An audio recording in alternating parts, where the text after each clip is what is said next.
Hello guys, देखिए हम लोगों को दो डाउट क्वेश्चन करना है। ठीक है, ये डाउट पूछा गया है कि कन्वर्जेंसी इसका और इसका चेक किया जाए। ठीक है, तो देखिए ये उतना इम्पॉर्टेंट तो नहीं है इस चूँकि थोड़ा ये प्रॉब्लम लेंदी होगा और सिग्मा ट्रांसफॉर्मेशन का इसमें यूज़ होता है। ठीक है, इस तरह का क्वेश्चन उतना इम्पॉर्टेंट नहीं है क्योंकि एग्जाम में जो क्वेश्चन आपको आएगा वो कंपैरिजन टेस्ट और म्यू टेस्ट से बनने वाला, और कंपटीशन में भी इसी तरह का क्वेश्चन आता है जो आपको जल्दी बन जाए, क्योंकि काफ़ी सारा हमें इंटीग्रल कैलकुलस में पढ़ना है। ठीक है, तो सब छोटी छोटी बातों को याद रखना थोड़ा मुश्किल होता है। फिर भी देखिए ये उतना भी ज़्यादा मुश्किल नहीं है, मैं इसको समझाता हूँ। ठीक है, जैसे यहाँ पे देखिए ये क्या है कि cos स्क्वायर एक्स है यहाँ पे भी और यहाँ पे भी है। तो हम लोग जनरली cos स्क्वायर एक्स वाला जो इंटीग्रेशन पढ़ते आए हैं तो उसको सोल्व करने का जो टेक्निक है, ठीक है, जो लॉजिक है, तो वो की हम लोग क्या इस्तेमाल करते हैं, हम लोग डिवाइड करते हैं। डिवाइड न्यूमरेटर यानी ऊपर और नीचे डिनोमिनेटर बाई किससे, cos स्क्वायर एक्स। तो यहाँ पे भी हम लोग ये काम करेंगे। ठीक है, ओके। लेकिन थोड़ा यहाँ पे हम लोग भी कंपैरिजन टेस्ट का यूज करेंगे ताकि ये क्वेश्चन थोड़ा हमारा इजी हो जाए। ठीक है, तो पहले देखिए हम लोग इसको कैसे लिखेंगे। ठीक है, पहले मैं फर्स्ट क्वेश्चन बनाता हूँ। Let I is equal to, तो ये 0 से इन्फिनिटी दिया हुआ है, पहले इसको हम लोग ऐसे लिख लेंगे, limit n tending to infinity. ठीक है, और 0 से n पाई ऐसा कर लीजिएगा। ठीक है, और फिर ये क्वेश्चन हो जाएगा अंदर में dx by 1 plus x4 cos square x. ठीक है, ऐसे हो गया, 0 से n पाई लिख सकते हैं, कोई दिक्कत नहीं है। ओके, ठीक है। अच्छा, अब देखिए यहाँ पे इन्फिनिटी अप्रोच कर रहा है तो ये लिमिट खुद ब खुद इन्फिनिटी हो जाएगा। ठीक है, अब यहाँ पे हम एक सिग्मा वाला ट्रांसफॉर्मेशन यूज करेंगे, लिखेंगे क्या, sigma r from 1 to n। ठीक है, लिमिट वही रहेगा हम लोग का, n टेंड्स टू इन्फिनिटी। ठीक है, सिग्मा। अब जो हमारा लिमिट है उसको हम लिख रहे हैं r माइनस 1 से पाई। ठीक है, और ऊपर में r पाई, और यहाँ पे क्या आ जाएगा dx by 1 plus x4 cos square x. ठीक है, देखिए ये क्यों कर रहे हैं, इसको इसलिए कर रहे हैं कि जब आप cos स्क्वायर एक्स से डिवाइड करेंगे तो ये x4 बचेगा, तो आपका फिर फॉर्मूला इंटीग्रेशन का फिट नहीं होगा। तो हम चाहते हैं कि इसको हम लोग कांस्टेंट में कन्वर्ट कर लें। ठीक है, तो उसके लिए ये तरीका आपको अपनाना है। ठीक है, तो कोई प्रॉब्लम नहीं है, r का वैल्यू 1 रखेंगे तो ये 0 हो जाएगा, तो वही लिमिट है, और r का वैल्यू n रखेंगे तो n पाई हो जाएगा। तो इसको इस तरीके से सिग्मा के फॉर्म में लिख सकते हैं। ठीक है, ओके। अच्छा, अब देखिए हमारा x जो है इन दोनों के बीच में लाई कर रहा है, क्योंकि x का लिमिट क्या है, सिंस हमारा r माइनस 1 पाई से x कहाँ लाई कर रहा है, r पाई में लाई कर रहा है, टॉप लिमिट, और ये बॉटम लिमिट, इनिशियल और फाइनल लिमिट है। ठीक है, तो अब हम x को क्या कर सकते हैं, इन दोनों के बीच में लिख सकते हैं ना। देयरफॉर क्या लिख सकते हैं, x इक्वल टू हम ले सकते हैं क्या, r minus 1 into pi plus y, मतलब कि इससे में कुछ ऐड कर देंगे तो हमको बीच का आर्बिट्ररी वैल्यू मिल जाएगा। ठीक है, तो हम ये x ले लिए, तो इस ऐसे केस में आपको dx क्या मिल जाएगा, आपको मिल जाएगा dy। ठीक है, अच्छा, देन तब क्या होगा, देखिए कंपैरिजन टेस्ट इस्तेमाल कर रहे हैं तो हम लोग सिर्फ इंटीग्रांड को यहाँ पे देखेंगे, तो हमारा जो इंटीग्रांड है वो क्या हो जाएगा, 1 by 1 plus x4 cos square x. ध्यान दीजिएगा, ठीक है, ये है। ओके, और तो ये देखिए x का ये है लोअर वैल्यू, आप ध्यान दीजिए। ठीक है, मैं आपको थोड़ा सा समझा देता हूं अच्छे से। हम लोग का x का जो लोअर वैल्यू है वो ये है, ठीक है, और जो अपर वैल्यू है वो है ये। तो हमको जो है x4 को हम चाहते हैं कि x4 को हम कन्वर्ट करें, क्योंकि x4 ही हम लोगों को प्रॉब्लम दे रहा है। cos स्क्वायर तो हट जाएगा डिवाइड करने से, तो x4 बचेगा। तो देखिए इसको हम लोग ऐसे लिखेंगे, less than equal to 1 by, ठीक है, 1 प्लस r माइनस 1 का पावर 4 पाई 4 और cos स्क्वायर एक्स। समझिए हम लोग r का जो है नीचे में क्या यूज किए हैं, देखिए लोअर वैल्यू यूज किए हैं। अगर हम r का लोअर वैल्यू यूज किए हैं तो देखिए क्या हो गया, x का लोअर वैल्यू यूज किए हैं, ये x का लोअर वैल्यू है, ये x का अपर वैल्यू है। तो अगर आप x का लोअर वैल्यू डालते हैं तो x का लोअर वैल्यू डालने के साथ ये क्या हो जाएगा, ये जो नीचे वाला वैल्यू है ये पूरा क्या हो गया आपका, क्योंकि लोअर डाला आपने तो ये हो गया मिनिमम। ठीक है, तो नीचे वाला अगर मिनिमम हो गया तो ये पूरा ऊपर से लेके पूरा जो वैल्यू है, ये पूरा वैल्यू क्या हो गया, ये वैल्यू हो गया आपका मैक्सिमम। ठीक है, ओके, तो चूंकि ये मैक्सिमम हो गया यानी कि इससे ये बड़ा होगा। ठीक है, क्लियर है। तो अब देखिए तो हम इसका कन्वर्जेंसी अगर चेक कर लें, क्योंकि इसमें देखिए सिर्फ यही कॉस स्क्वायर है, ये कांस्टेंट हो गया, ये एक्स हट गया, तो अब हम कॉस स्क्वायर से ऊपर नीचे डिवाइड करेंगे तो मेरा इसका इंटीग्रेशन इजी हो जाएगा। ठीक है, तो अब हम इसकी बात करेंगे, हम इसको ले लेते हैं इक्वेशन 1। ठीक है, तो नाउ तो अब देखिए हम लोग इसका बात करने वाले हैं। ठीक है, लिमिट हम लोग का चेंज होगा यहाँ पे। देखिए जो लिमिट है जब हम लोग इसके लिए लगाएंगे, ठीक है, पहले इधर मैं लगा देता हूँ ये। ठीक है, क्या था इसका लिमिट? इसका लिमिट था r-1 से पाई r पाई, ठीक है, 1/1 plus x4 cos square x। ठीक है, ये था, ऊपर में ds लिख देता हूँ। ठीक है, तो ये क्या हो जाएगा? ये लेस देन इक्वल टू हो जाएगा। ध्यान दीजिए लिमिट क्या आएगा, तो y x को ये रखा गया है, अगर x का वैल्यू हम रखते हैं r-1 पाई तो कट जाएगा, तो y क्या आ जाएगा? 0। अगर रखते हैं r पाई ऊपर का लिमिट, ठीक है, तो ऊपर का लिमिट रखेंगे r पाई, तो r पाई कट जाएगा, क्या बचेगा? पाई। ठीक है, dx फिर क्या हो गया? dy, और नीचे में क्या आ गया? 1 प्लस x4 के जगह पे क्या डाल दिया है? r-1 का पावर 4 पाई 4 और cos स्क्वायर x। ठीक है, हो गया। अब हम लोग इसको लेते चलेंगे। ठीक है, और अगर ये मेरा कन्वर्जेंट हो जाता है तो कन्वर्जेंट से छोटा भी कन्वर्जेंट होगा कंपैरिजन टेस्ट से, तो अगर ये मेरा कन्वर्जेंट हो गया तो ये भी मेरा कन्वर्जेंट हो जाएगा। ठीक है, तो आइए हम इसको अब लेते चलते हैं, अब इस पे काम करेंगे। ठीक है, तो ऊपर नीचे cos स्क्वायर से डिवाइड कीजिए, तो 0 से पाई क्या आ जाएगा? ऊपर में sec square x sec square y।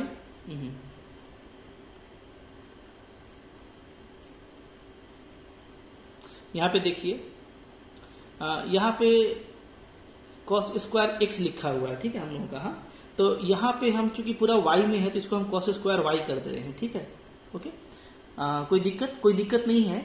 अगर आप ये चीज भी देख लें कि हमने x का वैल्यू क्या रखा हुआ है? r-1 पाई y, तो मैं बता देता हूँ यहाँ पे। ठीक है, कैसे, कोई दिक्कत नहीं है। देखिए सिंस आपका x क्या था?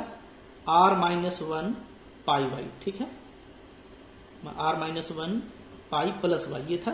ठीक है, तो अब आपका cos x क्या हो जाएगा? देखिए cos स्क्वायर x की बात कर लेता हूँ, cos square r-1 pi plus y। ठीक है, अब देखिए ये जो है ये आपका इंटीजर मल्टीपल ऑफ पाई है, और इंटीजर मल्टीपल ऑफ पाई से फंक्शन चेंज नहीं करता है, सिर्फ साइन चेंज करता है। हम लोग इसको क्वाड्रेंट प्रॉपर्टी में पढ़ चुके हैं। ठीक है, तो या तो ये माइनस कॉस होगा या तो ये प्लस कॉस होगा, कुछ भी हो, बट स्क्वायर की वजह से वो प्लस हो जाएगा, तो फाइनली इसका वैल्यू क्या आ जाएगा? Cos square Y. ओके, तो ये बात आपको ये चीज समझ लेना है कि अगर हम x का वैल्यू क्या रख रहे हैं? r-1 पाई प्लस वाई ये रख रहे हैं, तो इससे मेरा cos स्क्वायर x क्या हो जाएगा? cos स्क्वायर y हो जाएगा। तो जो cos स्क्वायर x था जब हम पूरा y में चेंज कर दिए तो उसको क्या लिख दिए? cos square y। ठीक है, अब ऊपर नीचे डिवाइड करेंगे cos स्क्वायर y से, तो sec स्क्वायर y आ जाएगा ऊपर में, नीचे में क्या बन जाएगा? sec square y plus r-1 का पावर 4 पाई का पावर 4 और प्लस 1।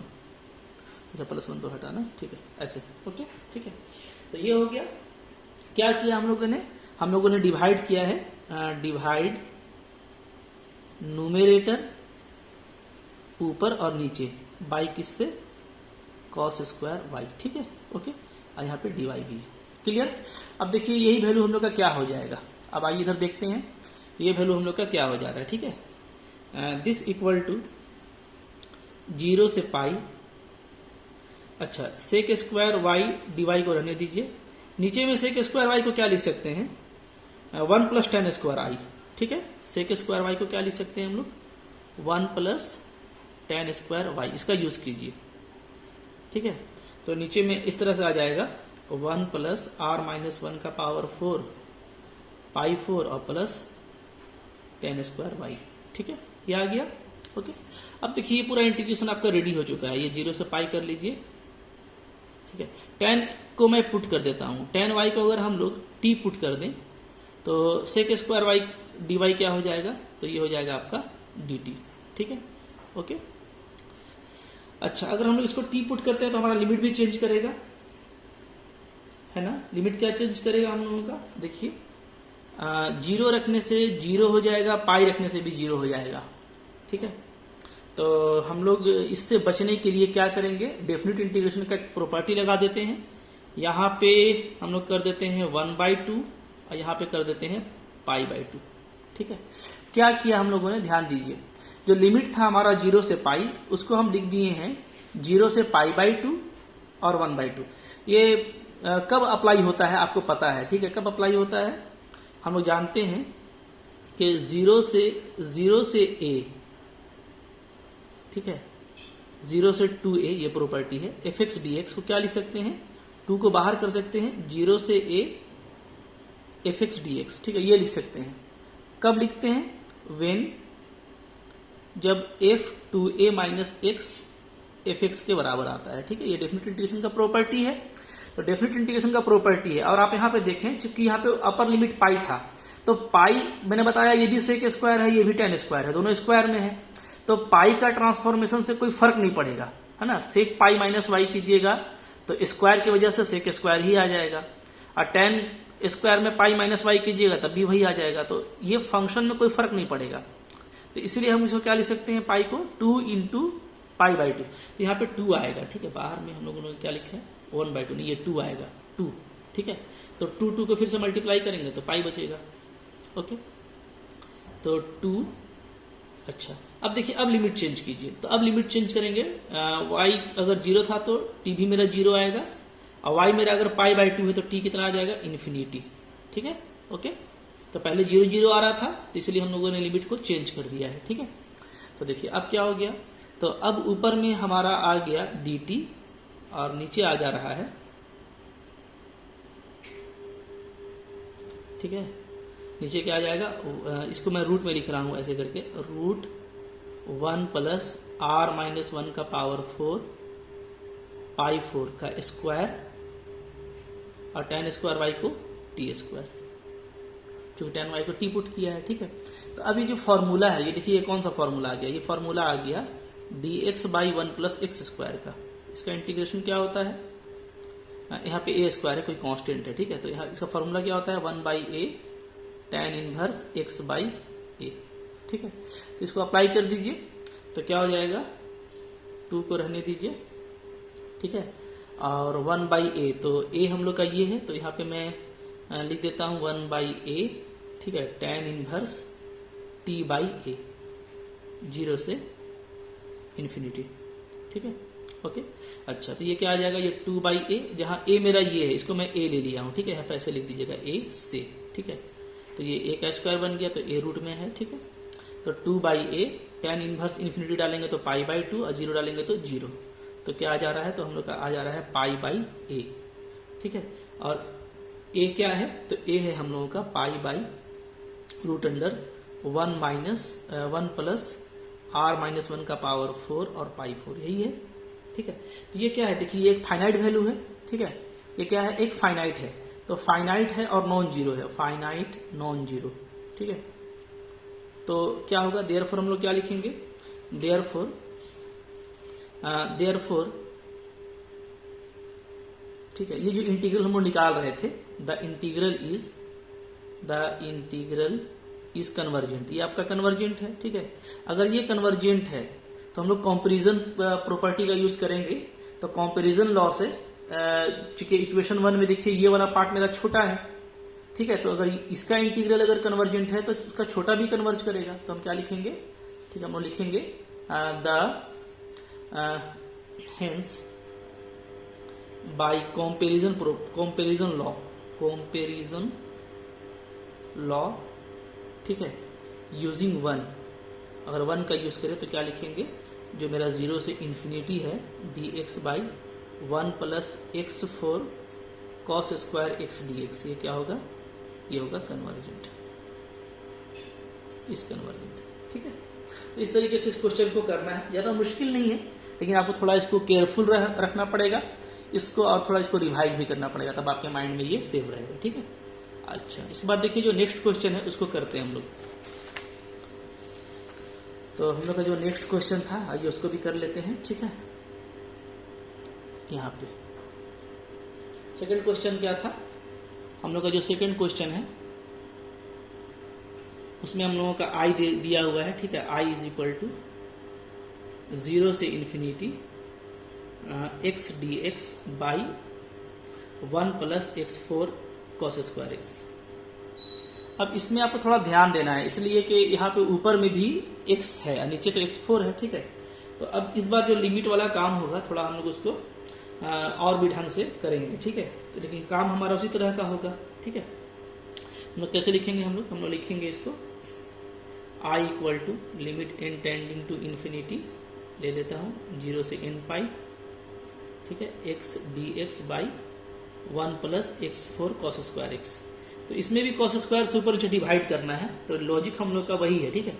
तो सिग्मा में कन्वर्ट कर लीजिए, limit n tending to infinity sigma r from 1 to n, ठीक है। और ये हम लोग क्या लेंगे r माइनस 1 पाई, r माइनस 1 पाई से लेके r पाई, और ऊपर में वही रहेगा x dx by 1 plus x4 cos square x, ठीक है।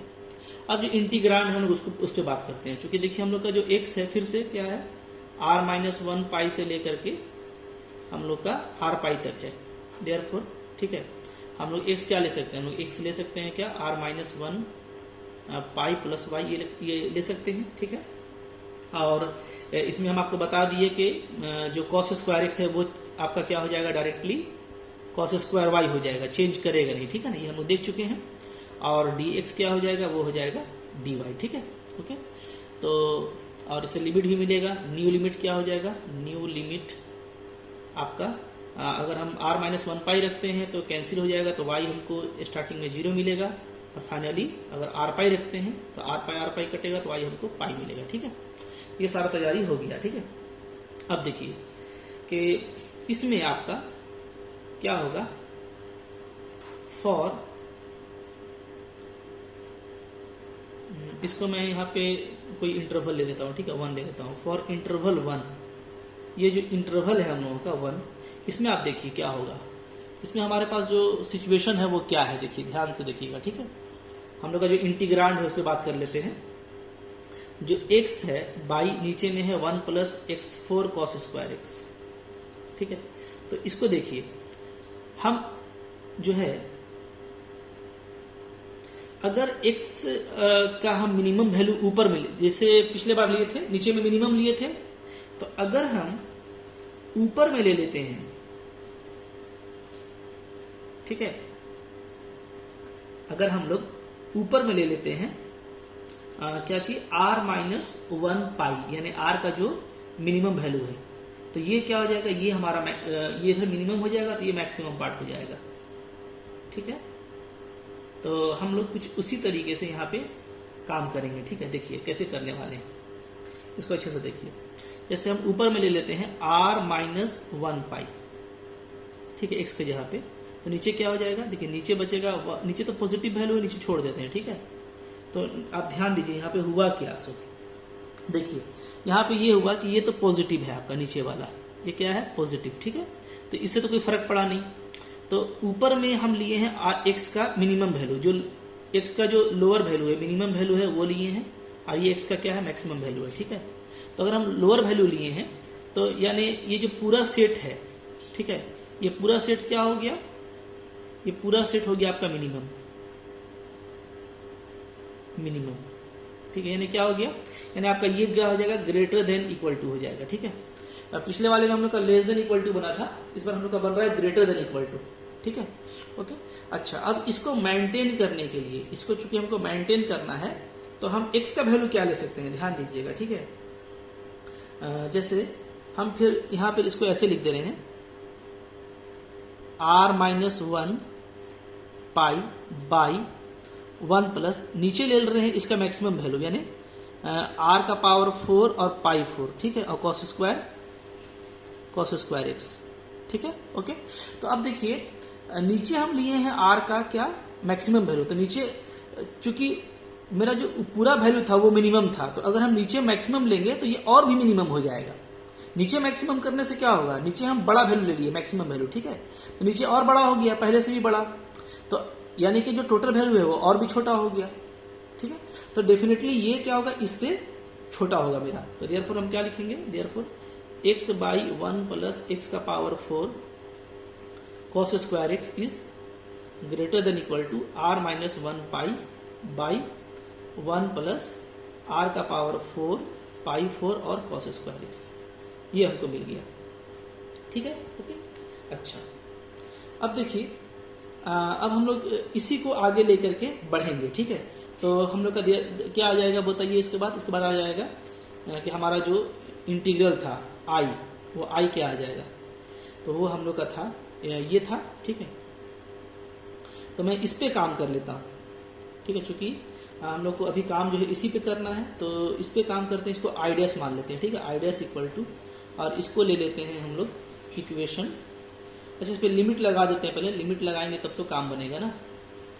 ठीक है, तो डायरेक्ट फंक्शन का भी यूज कर लेंगे, तो फंक्शन अगर ग्रेटर है तो इंटीग्रल हो जाएगा। तो यहीं पर आप इसको ले लीजिए, 2 ले लीजिए। ठीक है, अच्छा, इसको हम आई डैश ले लेते हैं इस इंटीग्रेशन को। तो क्या है ये r माइनस 1 का 1 पाई बाई 1 प्लस r4 पाई 4। ठीक है, और नीचे क्या है, नीचे है कॉस स्क्वायर एक्स,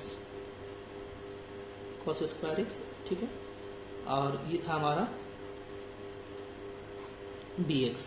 तो अब देखिए हम लोग को क्या करना है, हम लोग को x के जगह पे ये पुट करना है। इससे cos स्क्वायर x क्या हो जाएगा, cos स्क्वायर y हो जाएगा। ठीक है, तो अब इसको y में कन्वर्ट करेंगे तो y का लिमिट हो जाएगा, ये लिमिट तो x का है, x का लिमिट है r माइनस 1 पाई से लेके r पाई। ठीक है, तो y का जो लिमिट आएगा वो क्या आ जाएगा, वो आ जाएगा 0 से लेकर के आपका पाई। ठीक है, ऊपर में क्या बन जाएगा, ऊपर में बन जाएगा r माइनस 1 पाई, और dx के यहाँ पे dy लगा दीजिए। नीचे में 1 प्लस r4 पाई 4, और cos स्क्वायर एक्स क्या लिख देंगे, cos स्क्वायर y। ठीक है, चूंकि हम देख चुके कि ये cos स्क्वायर y हो जाता है। ओके, अच्छा, अब देखिए ऊपर में r माइनस 1 पाई तो कांस्टेंट है, तो इसको हम बाहर निकाल सकते हैं। ठीक है, उसके बाद देखिए इधर कैसे करेंगे। देयरफॉर हम लोग का जो ये आई डैश आ रहा है, देयरफॉर ये आई डैश इक्वल टू, ठीक है, ये क्या आएगा, ये आएगा r माइनस 1 पाई को बाहर ले लीजिए। ठीक है, अच्छा, और फिर ऊपर में देखिए मैं ऐसे लिख दे रहा हूँ 0 से 2 पाई बाई 2। ठीक है, क्योंकि वही काम फिर से करना है सेम टू सेम। तो ऊपर में dy बचेगा, और नीचे में है 1 प्लस r4 पाई 4 और cos स्क्वायर y। ठीक है, तो चूंकि पाई का ट्रांसफॉर्मेशन से कोई फर्क पड़ेगा नहीं, तो 2 को हम बाहर कर सकते हैं। ठीक है ना, तो 2 को बाहर ले लीजिए, क्योंकि पिछले क्वेश्चन में हम लोग ऐसा दिक्कत देखे थे। तो r माइनस 1 2 बाहर हो जाए, तो क्या बचेगा 0 से पाई बाई 2, और cos स्क्वायर से ऊपर नीचे डिवाइड कर दीजिए, क्या आ जाएगा sec square y d y by sec square y plus pi 4 और r4। ठीक है, ये क्या हो जाएगा, ये हो जाएगा 2r माइनस 1 पाई 0 से pi by 2 sec square y d y. ठीक है, सेक स्क्वायर वाई के नीचे क्या लिखेंगे, 1 प्लस tan स्क्वायर वाई। ठीक है, प्लस पाई 4 और r4। ओके, इसके बाद का काम क्या है, हम लोग tan y को पुट कर देंगे। ठीक है, तो tan y को पुट कर देंगे तो नया लिमिट क्या आ जाएगा, 0 से 0 पाई बाई 2 से इन्फिनिटी। ऊपर में dt बन जाएगा, और नीचे में क्या बनेगा 1 प्लस पाई 4 r4, इसका रूट बना करके इसका स्क्वायर कर दीजिए, और प्लस टी स्क्वायर। ठीक है, तो ये फिर से हम लोग का लाइक दैट a है। ठीक है, तो वही फॉर्मूला लगाएंगे जो पिछले बार लगाए थे। क्या होगा 2r minus 1 pi tan inverse 1 by a लगेगा। ठीक है, tan inverse t by a 0 से इन्फिनिटी। ठीक है, ओके, तो ये वैल्यू क्या आएगा, ये वैल्यू आ जाएगा 2r माइनस 1 पाई बाई ए। ठीक है, और tan inverse infinity pi by 2 और 0 पे 0। ठीक है, तो हम लोग का जो वैल्यू 2 कैंसिल कर सकते हैं, तो हम लोग का वैल्यू क्या आ जा रहा है, हम लोग का वैल्यू आ रहा है r माइनस 1, ऊपर में पाई स्क्वायर और नीचे में a। तो a हमारा क्या है, ये रूट वाला वैल्यू 1 प्लस पाई 4 और r4। ठीक है, ये आ गया। अच्छा, तो देखिए हम लोग का ये वैल्यू आ रहा है। ठीक है, अब देखिए पिछले बार में और इसमें क्या फर्क है कि पिछले बार हम लोगों का सिर्फ नीचे में वैल्यू आया था रूट में जो पॉजिटिव था, इस बार r माइनस 1 आया है। ठीक है, तो हम लोगों का वो जो हम लोग सिग्मा लगाए थे वो सिग्मा हमारा वर्क करेगा। ठीक है, ओके, तो अब देखिए यहाँ पे हम सिग्मा लगाएंगे। ठीक है, देयरफॉर हम लोग का जो आई डैश था, चूंकि आई डैश को हम लोगों ने जो रखा है तो वो आर से रनिंग कर रहा है, तो जब भी वो आर से रनिंग कर रहा है तो वो सिग्मा पे डिपेंड करेगा। देयरफॉर हमारा जो आई डैश का वैल्यू होगा वो क्या हो जाएगा, हो जाएगा limit n tending to infinity sigma r from 1 to n, और ये जो वैल्यू है r minus 1 pi square by नीचे में 1 प्लस पाई 4 और r4, ठीक है। ओके, तो अब ये देखिए कि ये जो सीरीज है, चूंकि ये r है ऊपर में, ठीक है, नीचे तो कोई रूट में पॉजिटिव वैल्यू है, लेकिन r वाला जो सीरीज है वो 1 2 3 डॉट डॉट डॉट n तक जाएगा, और n मेरा इन्फिनिटी है, तो ये किसको अप्रोच करेगा, ये इन्फिनिटी को अप्रोच करेगा। सिर्फ आप सेकंड पार्ट को छोड़ दीजिए, सिर्फ r वाले पार्ट को देखिए, तो r 1 2 3 से लेके n तक, और n इन्फिनिटी है, ऊपर में आ रहा है तो इन्फिनिटी को जाएगा, ठीक है। देयरफॉर हमारा ये जो आई डैश है वो क्या हो जा रहा है, वो हो जा रहा है डाइवर्जेंट। आज को डाइवर्जेंट होना ही था, इसलिए कि हम लोगों ने जो इक्वेशन 2 लिया है उसमें मेन इंटीग्रेशन को बड़ा किया है, तो डाइवर्जेंट से बड़ा ही डाइवर्जेंट हो सकता है। अगर ये कन्वर्जेंट होता तो हम इसके बारे में कुछ नहीं कह पाते। तो कंपैरिजन टेस्ट से ये जो क्या हो जाएगा, इसका जो इंटीग्रल है 2 का, ये डाइवर्जेंट हो जाएगा, ठीक है। तो हम क्या लिखेंगे, देयरफॉर बाय कंपैरिजन टेस्ट, ठीक है, यूजिंग 2 को यूज करते हुए हम लोग क्या लिखेंगे कि हमारा जो आई है यानी 0 से infinity x dx by 1 plus x4 cos square x dx, ये क्या होगा, ये हमारा डाइवर्जेंट हो जाएगा, ठीक है। तो थोड़ा सा देखिए अच्छा क्वेश्चन है, तो उसको तो याद रखना पड़ेगा, डाउट था इसलिए मैंने बता दिया, लेकिन एग्जामिनेशन पॉइंट ऑफ व्यू से ये उतना इंपॉर्टेंट नहीं है, ठीक है। तो आप इसको देख लीजिए। Thank you for watching.